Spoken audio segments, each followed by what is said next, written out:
Ça, c'est une pièce d'or que j'ai achetée en novembre 2022 pour 440 euros. Et ça, c'est son prix en mai 2025. Elle vaut 730 euros. C'est une magnifique augmentation de 65%. Oui, pendant que l'inflation dévorait l'épargne de millions de Français, l'or a explosé tous les records. Et dans cette vidéo, je vais vous montrer pourquoi l'or physique est peut-être indispensable dans votre stratégie financière. Pourquoi investir dans l'or? Quelles sont les bonnes raisons d'en acheter? Si vous suivez mes vidéos, vous le savez déjà, diversifier ses investissements, c'est la base. Mais l'or, ce n'est pas un investissement comme les autres et je vais vous dire pourquoi. L'or est une valeur refuge incontestée depuis 5000 ans. Quand l'économie tremble, l'or reste solide. En fait, pendant la crise de 2008, l'or a gagné 25%, pendant que les actions en bourse s'effondraient de 40%. Et avant ça, en 1971, quand les États-Unis ont abandonné l'étalon or, beaucoup pensaient que l'or perdrait de son importance. Le résultat est qu'en 10 ans, son prix a été multiplié par 24.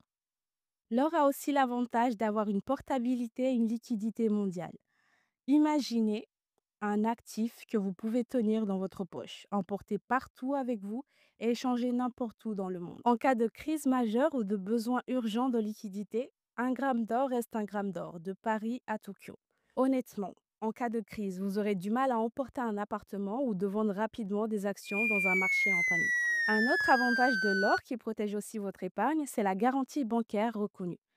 Saviez-vous que les banques acceptent plus facilement votre or comme garantie que la plupart de vos autres actifs? L'or est le seul bien qui n'a jamais valu zéro en 5000 ans d'histoire humaine. Toutes les institutions financières reconnaissent sa valeur intrinsèque. Et d'ailleurs, ce n'est pas un hasard si les banques centrales du monde entier en achètent en secret des quantités records depuis 2022. Un quatrième avantage, c'est la demande industrielle croissante. L'or n'est pas juste un métal précieux, c'est un composant essentiel de notre avenir technologique. Chaque smartphone contient environ grammes d'or. Les serveurs d'IA en consomment des quantités massives et avec la transition énergétique, la demande industrielle ne fait qu'augmenter. Dernier avantage pour que la vidéo ne soit pas trop longue, c'est 5, la rareté absolue et valeur éternelle. Si tout l'or jamais extrait était rassemblé, il formerait un cube de seulement 21 mètres de côté. Pour vous aider à visualiser, la tour Eiffel contient plus de fer que tout l'or jamais extrait par l'humanité. Et contrairement au Bitcoin et aux monnaies fiduciaires, l'or ne peut pas être imprimé ni créé par un algorithme. Sa rareté est absolue. C'est inscrit dans les lois de la physique. Maintenant, passons à la pratique. Comment acheter de l'or? Comment investir dans l'or même avec un petit budget et sans se faire arnaquer? La première option est l'or virtuel, accessible dès 10 euros.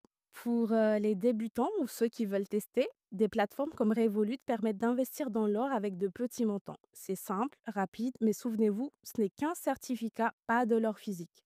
En cas de crise majeure, seul l'or que vous pouvez toucher a une valeur garantie. La deuxième option est l'achat d'or physique. Et si vous êtes en région parisienne, une option accessible est le quartier de la Bourse. Il y a plusieurs boutiques spécialisées dans ce quartier. N'hésitez pas à comparer les prix et à poser des questions avant votre achat. Alors, un conseil pour vos premiers achats, privilégiez des pièces mondialement reconnues, comme l'American Eagles, les souverains or et le Maple Leaf canadien. Si vous êtes comme moi avec un budget limité, commencez petit et achetez une pièce facile à revendre plutôt qu'un lingotin. Ma première pièce d'or était un investissement important pour mon budget, mais je la voyais plutôt comme un premier pas accessible vers la sécurité financière. Le plus important, ce n'est pas la quantité, mais de commencer. Par contre, il y a des risques. Il y a des inconvénients à connaître quand vous achetez de l'or. En toute honnêteté, l'or n'est pas parfait. Il y a au moins 3 choses à savoir avant d'investir. Premièrement, l'absence de revenus passifs. Contrairement à l'immobilier ou aux actions, votre or ne vous rapporte pas de loyer ou de dividendes. Il prend de la valeur, mais ne génère pas de cash flow. C'est pourquoi les experts recommandent d'y consacrer entre 5 et 15% de votre patrimoine maximum. Ensuite, la volatilité à court terme. L'or peut connaître des fluctuations importantes sur quelques mois.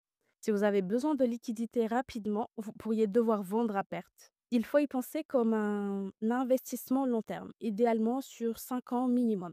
En troisième, la sécurité et le stockage. Plus votre collection va grandir, plus la question du stockage devient cruciale. Entre coffre personnel, coffre bancaire ou services spécialisés, chaque option a des avantages et des inconvénients. N'hésitez pas à les comparer avant de faire votre choix. Alors, vu que notre but est de protéger notre épargne, Je ne vous ai pas parlé de l'investissement dans l'or indirect, par exemple en investissant dans une entreprise minière. Il faut éviter de mettre tous ses œufs dans le même panier. Si vous avez déjà des actions en bourse, n'allez pas aussi acheter votre or uniquement en bourse. Si vous avez déjà investi dans l'or ou dans les métaux précieux, dites-nous quels conseils vous donneriez à un débutant qui souhaite protéger son épargne. J'ai hâte de lire vos réponses en commentaire. Et pour ceux qui s'intéressent aux autres types d'investissements, j'ai des vidéos dessus, comme celle-là sur l'investissement en bourse. À très bientôt. Bye!